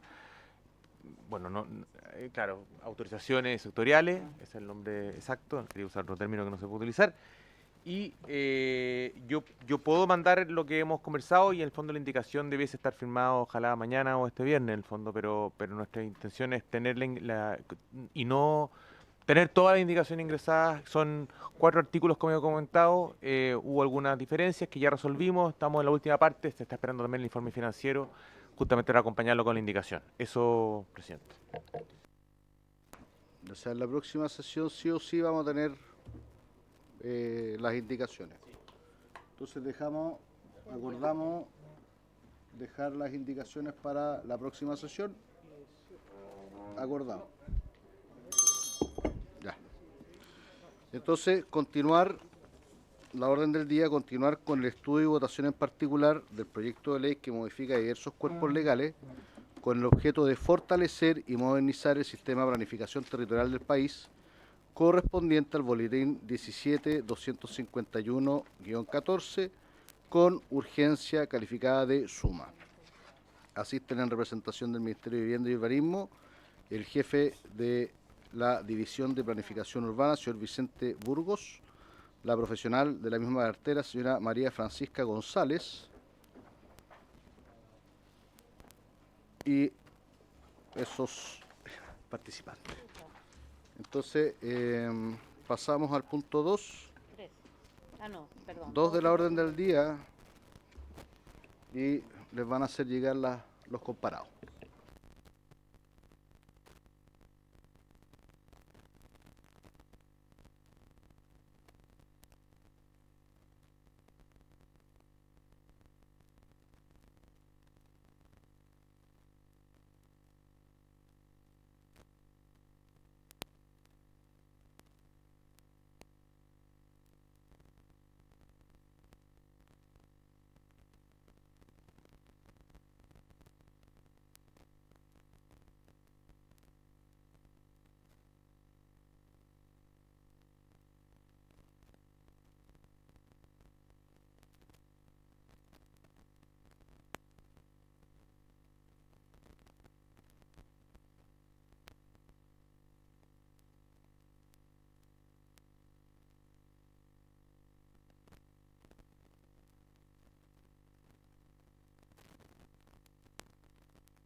Ya, entonces, continuando con la discusión, estamos en el artículo 5 del comparado, en el número 2, que modificaría el artículo 27, en este caso de la Ley General de Urbanismo y Construcciones. Entonces, la letra A partimos, 74, diputada Nullado. Sí. Quedamos, lo último que aprobamos fue el tema de las interpretaciones de la DDU, ¿ya? Y ahora pasamos, porque lo último que aprobamos fue el inciso final del...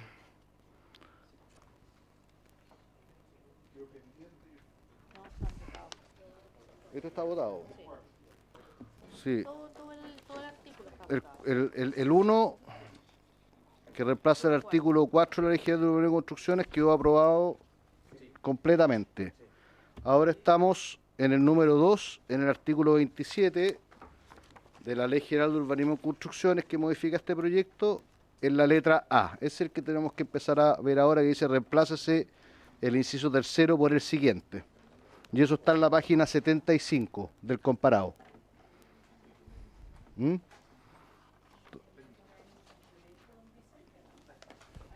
No, para este no, diputada. Para este, la verdad es que lo que hablamos con los asesores, o sea, estamos hablando ahora con los asesores, nosotros la verdad es que con respecto a las indicaciones presentadas por el diputado Fuenzalía, nosotros creemos más bien que es bueno mantener el texto del Ejecutivo, pero creemos que podemos dejarlo dentro de los artículos que podemos discutir en la comisión y llegar a un acuerdo al fondo para evitar para poder ganar tiempo y ponernos de acuerdo en aquellas cosas que sí estemos de acuerdo. Esa es nuestra opinión como Perfecto. Ejecutivo, diputado. Entonces no lo leemos y pasaríamos a la página. Sí, sí. Así es, y el 27 bis, que es el que viene, ese es probablemente el que más comentarios estamos discutiendo con la comisión, que respecto al artículo... Con la comisión de asesores. De la comisión de asesores, perdón, disculpe, presidente, por la imprecisión, que dice relación básicamente con una serie de mejoras al artículo con las que tenemos bastante acuerdo, que tienen relación con indicar más bien cuáles son las etapas de inicio, de aprobación y de diseño con mayor precisión, y una serie de mejoras que también yo diría que estamos en la última etapa de acuerdo con la comisión de asesores y que este bien nos reuniremos, espero, para cerrar ese y otros artículos, por cierto. Perfecto. Entonces, el número 3 también quedaría pendiente. Es la página 78, diputado Gilche. Ah, sí. ¿Cuál más?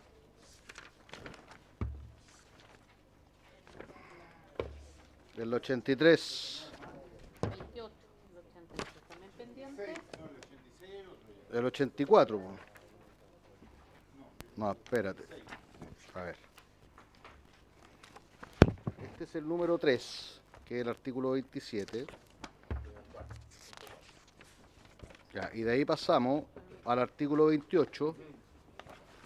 Ese está en la página 83, pero el contenido de la modificación está en la página 84. ¿Ya? Entonces, ahí tenemos dos letras, la A y la B. Ya, la A y la B. Entonces, doña Claudia, usted lo lee y después le damos la palabra al Ejecutivo. Entonces, en el artículo 28A, intercálese en el inciso tercero entre la frase estas disposiciones transitorias y la expresión no serán imperativas para el nuevo instrumento, la oración con carácter supletorio. Y agrega un inciso final a este artículo 28 el siguiente tenor: excepcionalmente, si un plan regulador intercomunal o metropolitano modifica normas de su ámbito de competencia propio, dejando sin regulación sectores dentro de un territorio planificado por un plan regulador de nivel comunal, podrá establecer disposiciones transitorias con carácter supletorio en dichos sectores con el objeto de evitar un desfase entre los niveles de planificación y permitir su coherencia. Estas disposiciones no serán imperativas para el nivel inferior y quedarán sin efecto al momento de entrar en vigencia la modificación del instrumento de planificación territorial de nivel comunal que contenga las nuevas normas para el sector en cuestión. Entonces, esta es una modificación del artículo 28 de la Ley General de Urbanismo y Construcciones, y le ofrezco la palabra a don Vicente en representación del Ejecutivo. Gracias, presidente. El objeto de este artículo es un objeto que de una manera, digámoslo así, compleja, porque son artículos complejos, presenta una aspiración bastante antigua respecto a los planificadores, que se discute bastante en distintos foros. La relación entre los planes regulares intercomunales y los comunales, de manera de que los intercomunales puedan generar algún grado de coherencia mayor a los planes regulares comunales. Y que en aquellas cosas que los intercomunales tienen competencia, por ejemplo, establecer incentivos de norma urbanística para vivienda de interés público, para establecer equipamientos de interés intercomunal, puedan regir de inmediato y no requieran una modificación del plan regulador comunal.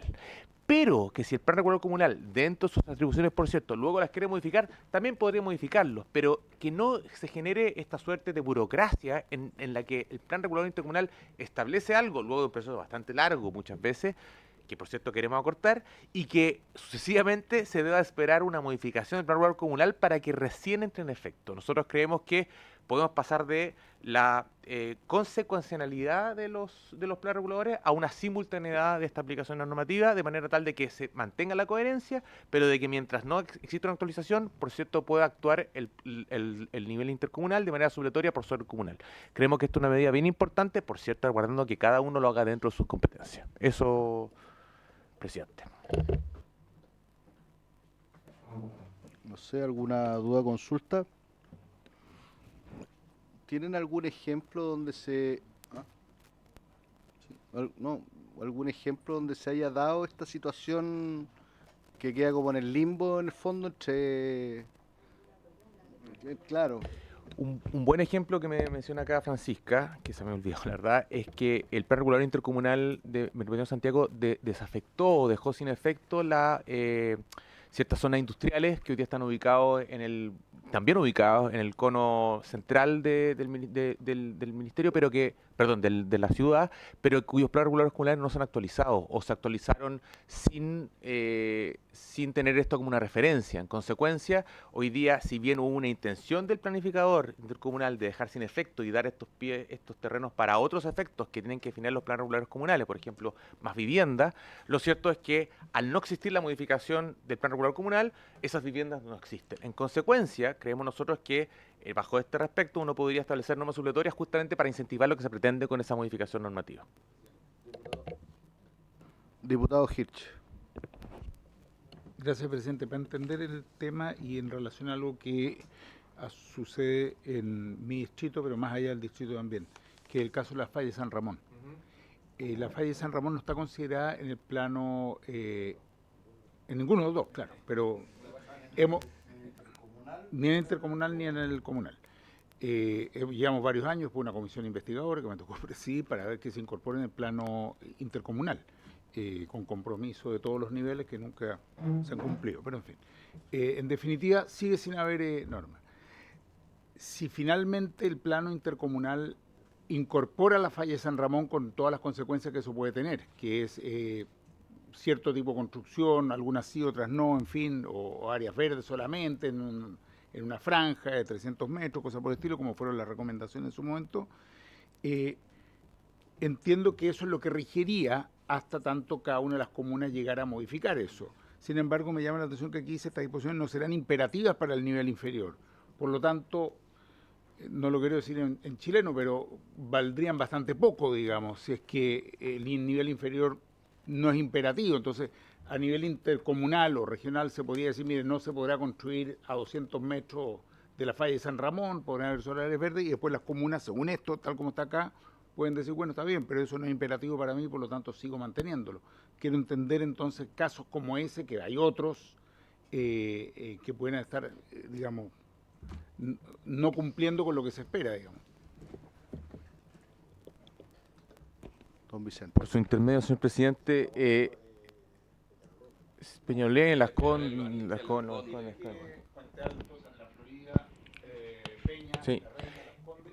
Es que dado que es un riesgo intercomunal, justamente ahí se dan una condición de la normativa actual, no de la normativa futura.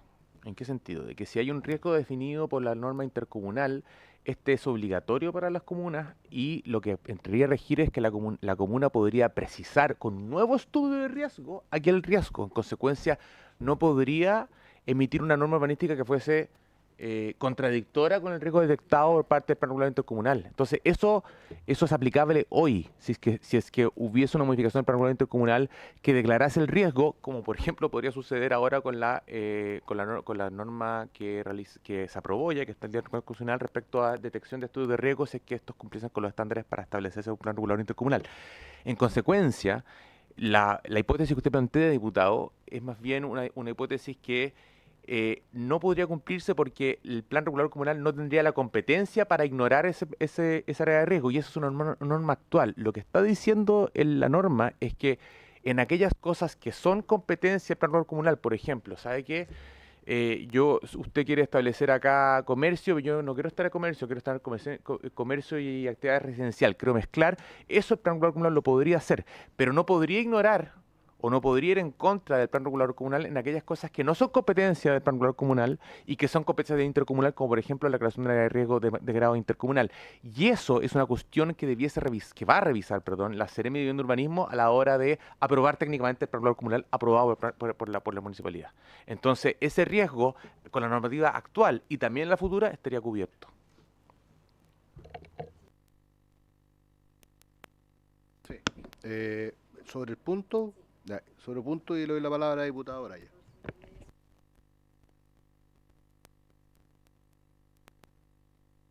Nice. Voté. No, aprobé a mí.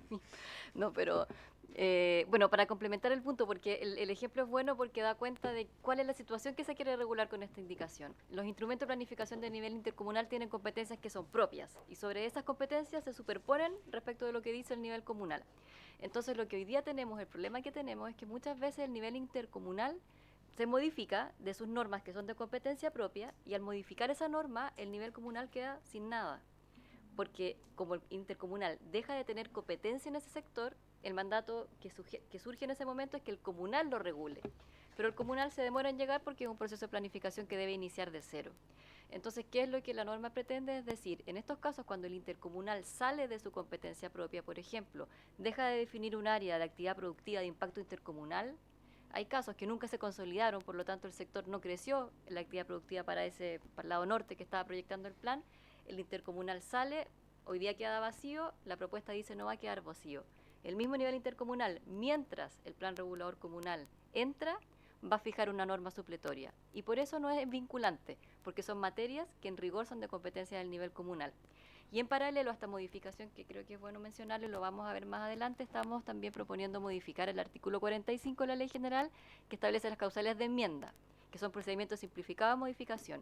Y una de las nuevas causales de enmienda es precisamente modificar el plan regulador para llenar un vacío que dejó el intercomunal. Entonces, estamos atacando desde los dos flancos, no dejarlo en blanco, pero también potenciando que el nivel comunal se haga cargo de ese espacio que ha dejado libre el nivel intercomunal.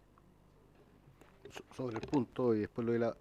Entonces, no serán imperativas en el sentido de que cuando lleguen con el plan regulador comunal no tienen por qué estar sujetos a lo que estableció el intercomunal mientras estaba lo supletorio, dentro de sus competencias. Eso es un poco porque también yo tenía la misma tema ahí como lo planteó el diputado Hirsch. Diputado Araya, de San Ramón. Diputado Hirsch. Lo que pasa es que yo lo entiendo, quiero aclararme porque lo entiendo distinto a lo que dijo usted. Estas disposiciones no serán imperativas para el nivel inferior, es decir, una vez que se genere estas disposiciones, el nivel inferior tiene la libertad, digamos, en primer lugar, de tomarlas o no tomarlas, por lo que entiendo. Eso es lo que significa que no es imperativa. Y eso es lo que entiendo.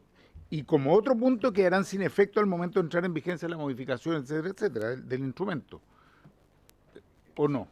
Pero sí, pero dentro de sus competencias, que eso es que el fondo, pero por ejemplo el ejemplo que dio usted, diputado, por supuesto, señor presidente, justamente es resguardado porque no estaría dentro de la competencia del plan regulador comunal modificar esa normativa, porque es un riesgo intercomunal.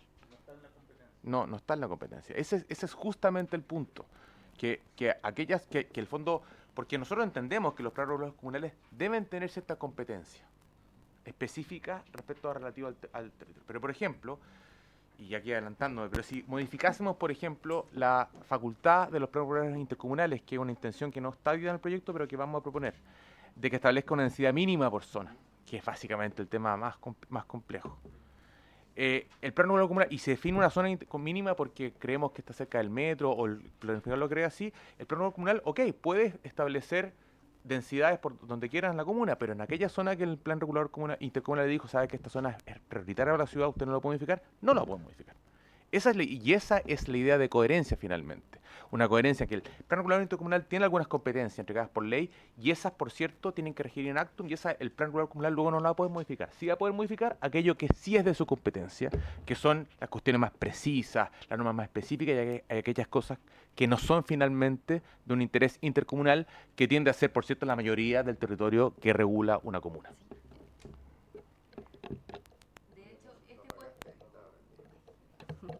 De hecho, en este caso se da precisamente porque el intercomunal entiende que ya no tiene competencia en este sector. Ya no es necesario regular un sector comunal con norma de nivel intercomunal. Saco el área productiva de nivel intercomunal, por ejemplo, o saco el área de infraestructura de nivel intercomunal, por una decisión, por supuesto, justificada, donde el intercomunal dice, esto ya no tiene que ser regulado por mi nivel, se lo tengo que dejar al comunal.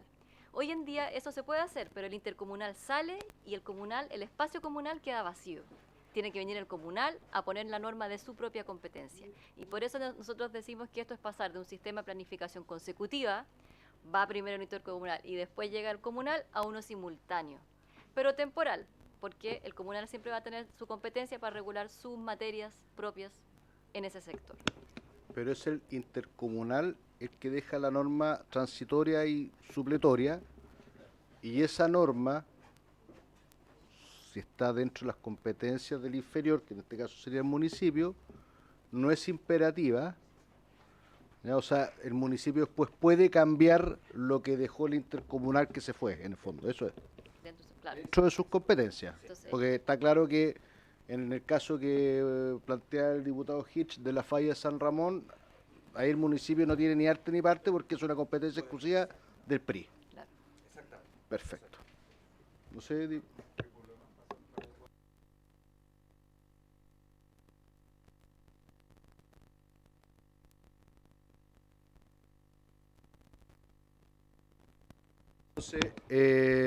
No sé si tienen alguna otra duda, consulta, diputado Araya. Presidente, y en la práctica, esto ya es por desconocimiento, ¿ustedes proyectan que esta normativa se aplicaría más en aquellos municipios más pequeños, más aislados? O sea, ¿quién en el fondo sería objeto de esto? Porque me estoy imaginando que los municipios más grandes, en el fondo, tienen mayor capacidad para poder generar sus propios planes y hacer frente, en el fondo, al desafío de planificación urbana. ¿Esto tendría mayor o influiría más en aquellos municipios más pequeños, en aquellos que en zonas de expansión, que tal vez, claro, tienen un boom de desarrollo y no tienen la capacidad como municipio? ¿Dónde estaría más aplicado esto? O sea, en la práctica, ¿a qué alcaldes van a ser los que se van a ver afectados, positiva o negativamente, por esto? ¿Qué perfil? Sin que haya relación de causalidad, diputado, por su intervención, presidente, los que tengan plan reguladores más antiguos van a ser los más afectados, porque van a ser los menos consistentes con el plan regulador con la modificación intercomunal. Y aquellos que tienen más capacidad de poder aprobar planes regulares rápido, que tienen más gente, más capacidad, van a ser aquellos que van a poder reaccionar más rápido. Pero no es siempre consistente en recursos y modificación de planes regulares comunales. Eso por eso dije que no implicaba causalidad. Eso.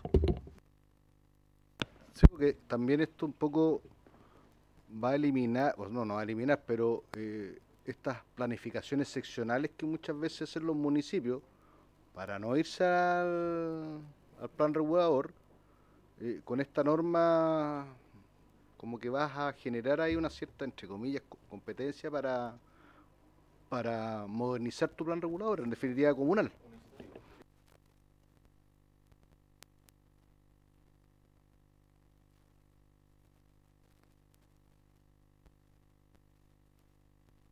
Entonces lo sometemos a votación las letras A y B. ¿En conjunto? Sí, del número 4, que modifica el artículo 28 de la Ley General de Urbanismo y Construcciones.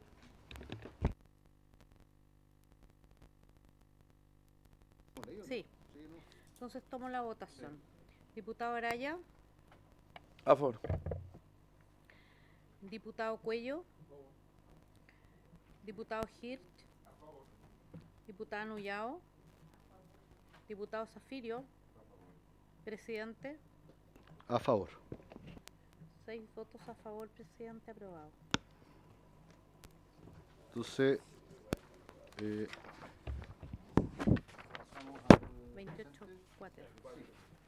Lo que pasa es que el Quater tiene una propuesta de estándar de densidad que efectivamente...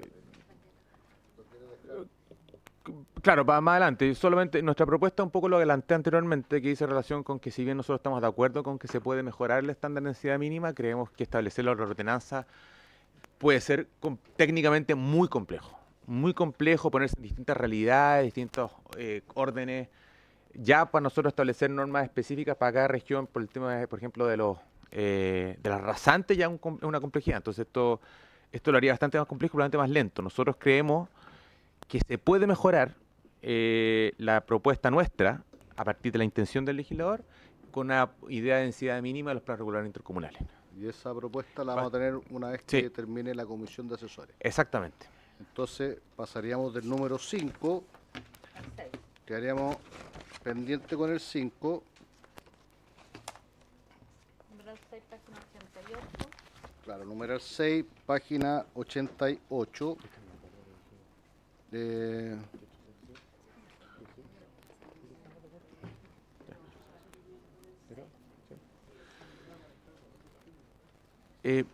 Este tiene una indicación,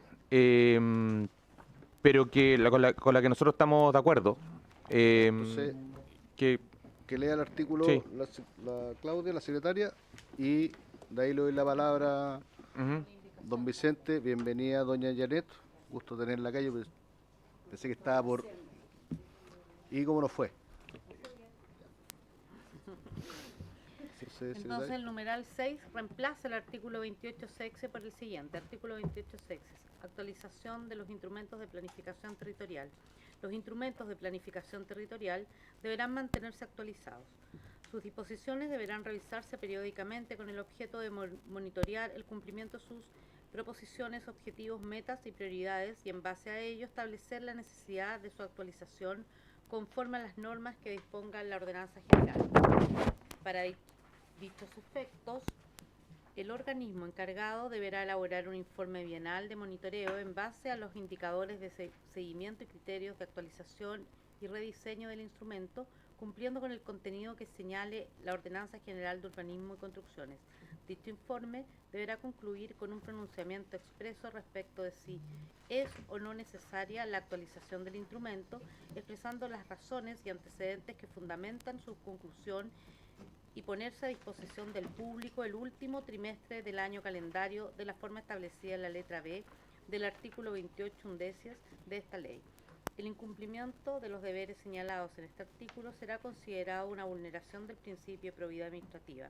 Corresponderá a la respectiva Secretaría Regional Ministerial supervigilar el cumplimiento de esta disposición conforme lo disponga la Ordenanza General. El diputado Fuenzalida presentó... ¿Fuenzalida? Perdón. No soy el malo nomás. La diputada Nullao y los diputados Fuenzalida y Hirsch presentaron una indicación para agregar un inciso final del siguiente tenor. La Ordenanza General de Urbanismo y Construcciones podrá establecer indicadores de seguimiento y criterios de actualización y rediseño mínimos. La ordenanza, al reglamentar estos indicadores y criterios, reconocerá las condiciones locales y de diversidad territorial. Entonces, le ofrezco la palabra al Ejecutivo, don Vicente. Gracias, presidente. Bueno, el objeto de esta norma es modificar un artículo que establece un guarismo, derechamente, de 10 años, y nosotros como Ejecutivo creemos que la intención de la actualización mejora bastante con dos principios. El primero, una justificación de actualización o no, o sea, puede que haya planes reguladores que hayan pasado 20 años y sigan siendo vigentes, y hay otros planes reguladores que pueden que lleven 4 años y ya estén desactualizados. Y en segundo lugar, fundamentados en el principio de transparencia activa, en el sentido de que la decisión de actualizar o no un plan regulador sea parte de las obligaciones del órgano que administra la municipalidad, en tal sentido de que la administración pueda dar cuenta, como establece este artículo, respecto a la necesidad o no de modificar el artículo y se dé una cuenta a la ciudadanía respecto a esa necesidad, más que quedarnos con el guarismo de 10 años. Por eso esta es la modificación Es una modificación del artículo bastante importante, pero creemos que es mucho más eficiente para el objeto que persigue, dado que esta fue una modificación que fue hecha a la ley de transparencia de mercado de suelo. Creemos que el objetivo perseguido es mucho más conseguido bajo este respecto. No sé si alguien quiere complementar, pero...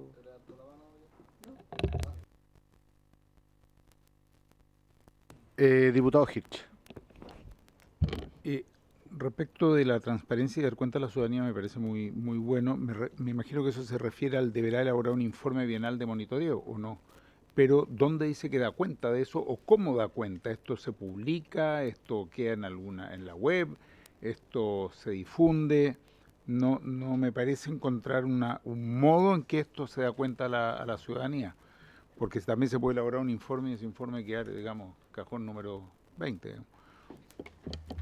Sí, presidente, por intermedio, simplemente recordar de que esto fue acordado en la aprobación de la Ley Orgánica de Municipalidades, que ya fueron aprobados, donde parte de las obligaciones de dar cuenta de los alcaldes anual es justamente respecto al cumplimiento de esta obligación. Esto es un artículo que ya fue aprobado anteriormente, en concordancia con esta idea respecto a que el alcalde debe dar cuenta respecto al cumplimiento de esta obligación en la cuenta pública, y eso así quedó establecido. Y además se publica en el sitio web, ¿cómo establece ahí? Es que aquí simplemente se pone a disposición del público, esa es mi pregunta. En el que lo hace es que el 98.1 es el artículo que establece las obligaciones de publicación de la ley. No me lo sé de memoria. Del artículo 28.1. Y ahí está. Gracias. Y está con concordancia con la modificación de la ley orgánica que aprobamos al principio. Son dos, el fondo, la publicación en la web y de dar cuenta por parte del alcalde o alcaldesa. Y respecto de la indicación planteada por la diputada Nullao, Hirsch y Fuenzalía, también nos gustaría la opinión del Ejecutivo. Estamos de acuerdo, presidente. Creemos que la ordenanza puede establecer indicadores de seguimiento más precisos, de diseño mínimos, puede dar cuenta, o sea, puede mejorar el sistema de actualización, siempre y cuando nosotros entendamos que van a haber distintas necesidades de distintos municipios más chicos que van a tener que tener algunos estándares más pequeños, o que el mismo plan regular puede establecer algunos sistemas de seguimiento. En consecuencia, creemos que esta indicación mejora la normativa, dando una amplitud normativa al objeto que persigue este artículo. Diputado Araya. Presidente, tengo una duda en la última parte de la indicación respecto a la necesidad de incorporarlo y en cuanto a agregar valor y cuáles podrían ser las derivadas de la misma en relación a reconocer las condiciones locales y diversidad territorial. Respecto a la indicación, toda vez que, uno, creo que podría, por un lado podría ser innecesario, y yo creo que hay que apostar por ser minimalista en la regulación, no agregar por agregar, pero, y lo segundo, ¿cuáles son esas condiciones locales y de diversidad territorial? Mi temor es que en el fondo se preste para que este instrumento vaya más allá de la planificación urbanística de construcción y se preste para reconocer otros tipos de situaciones, por ejemplo, demográficas, etcétera, y generar en el fondo una confusión. Y que creo que podría ser una extralimitación de lo que se puede estar pensando. Esa es mi preocupación. Sí, bueno, como autores de la indicación, acá la idea es que no pase, por ejemplo, lo que ocurrió en la comuna de Montepatria, ¿ya? Que el 90% de la comuna quedó en zona de riesgo, ¿ya? Entonces, la idea es que cuando tú mejores los planes reguladores, también tomes en consideración, ¿ya?, los aspectos locales. Una persona en la localidad de Los Clonquis, en Montepatria, hoy día es prohibitivo optar a un subsidio de mejoramiento porque primero tiene que pedir un informe favorable de la Serna-Geomín, previo pago de un... ¿Cómo se llaman los que hacen los planos? Después viene el arquitecto. Primero la topografía, el arquitecto, y al final le sale 10 veces más caro poder regularizar que optar al subsidio. Y respecto de la diversidad territorial, hay que entenderlo, y aquí yo tomo el ejemplo de la región de Coquimbo, que en la región de Coquimbo conviven la minería, la agricultura, el turismo, la pesca, ¿ya?, en un territorio donde es digno de estudio, porque yo siempre lo he analizado desde esa perspectiva, donde están todos compatibilizados y no existen choques entre sí. Entonces también creo que eso hay que tenerlo presente al momento de cumplir con el objeto de esto, de que si yo voy a actualizar o modernizar un plan regulador, también tomar en consideración las cosas regionales, locales, comunales, al momento de aplicar esta norma, que creo que es muy innovadora, pero que también tiene un foco regionalista, por decirlo un poco, respecto de estos seguimientos y estos criterios. Esa es más o menos la idea. No sé si quiere complementar, don Vicente. Solamente agregar que cuando recibimos esta indicación, también lo vimos con buen ojo porque justamente hubo una serie de diputados que cuando revisamos el proyecto en general, hablamos de que habían distintos tipos de municipios y que había municipios que probablemente iban a tener la posibilidad de hacer rápidamente estos criterios de actualización, pero otros que tenían menos equipo. En consecuencia, con ese menos equipo le íbamos a estar una carga muy grande. Y este artículo justamente pretende también reconocer esas condiciones locales como para poder enfrentar la actualización.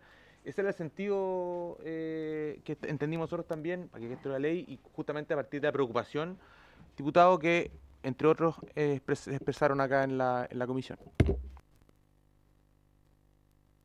Diputado Araya. Sí, y presidente, tal vez más directo. Mi única preocupación es que esto no se preste para terminar reconociendo, por ejemplo, la presencia de un grupo de hippies o cualquier cosa. En el fondo, no, pero es solo para que quede absolutamente claro Sí, dentro de la... Que quede en la historia de la ley. En la historia de la ley, No que hay no le problema, importa a nadie, pero no es el objetivo. Claro, pero por lo mismo. Sí, pero tal vez, no sé si es necesario, si usted considera, bien, tiene más años de experiencia y formación profesional en esto, pero esa es mi preocupación para que no vaya a prestarse una mala interpretación el día de mañana. Hay que entender el concepto de diversidad en su sentido natural y obvio, como lo define la RAE. ¿Ya? Bueno, pero así lo define la RAE. No, pero no, pero hay que entenderlo. A ver, para la historia de la ley hay que entenderlo desde la perspectiva de la planificación territorial y de las competencias que tienen los municipios. O sea, aquí no se trata de tener un tema ideológico con la palabra diversidad, a eso es lo que voy. Diversidad nos referimos a, siempre pongo el caso de Coquimbo, que conviven distintas actividades, ¿ya? Donde la construcción es fuerte en la conurbación, pero al mismo tiempo tenéis minería, y tenéis agricultura, y tenéis pesca, y tienes, mejor dicho, y no chocan entre ellos. Es digno de análisis. Yo siempre lo he tomado como ejemplo. A eso se refiere la diversidad. Entonces lo sometemos a votación el artículo con la indicación que el Ejecutivo está de acuerdo. Ya, pues, entonces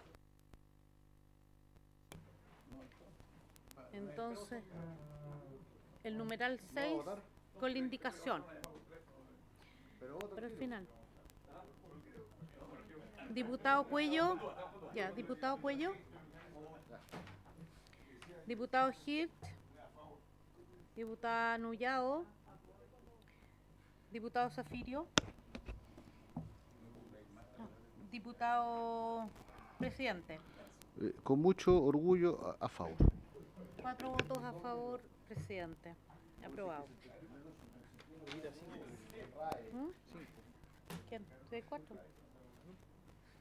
¿Soy 4?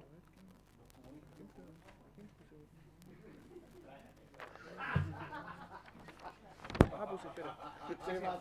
Sí. Ya. Tiene razón, No voto. La página 90, presidente. El numeral 7. Sí, el 7. Que reemplaza en el inciso primero del artículo 28 septies, estoy en la página 90, la frase: mediante un aviso en un periódico de circulación local, regional o en un medio comunal o regional, según sea el caso, debiendo la autoridad por la siguiente oración: mediante un aviso que deberá indicar expresamente la fecha en que se realizó dicha publicación en un periódico de circulación local, regional o en una radio comunal o regional, según sea el caso, y en el diario oficial, debiendo la autoridad. Y ahí que lo promulgó, informar que este hecho, y ahí etcétera, etcétera, lo que está en el artículo 28 septias. Don Vicente. Solamente para dar expresamente la fecha en que se resuelven las publicaciones, para aclarar. O sea, un tema de certeza jurídica. Entonces votamos el número 7 que reemplaza en el inciso primero el artículo 28 septis de la Ley General de Urbanismo y Construcciones, la frase que leyó la secretaria. Entonces lo sometemos a votación. Diputado Cuello. Diputado Hirt. Diputada Nuyao. Diputado Zafirio. Presidente. 5 votos a favor, aprobado unánime presidente. Al número 8, en la página 92.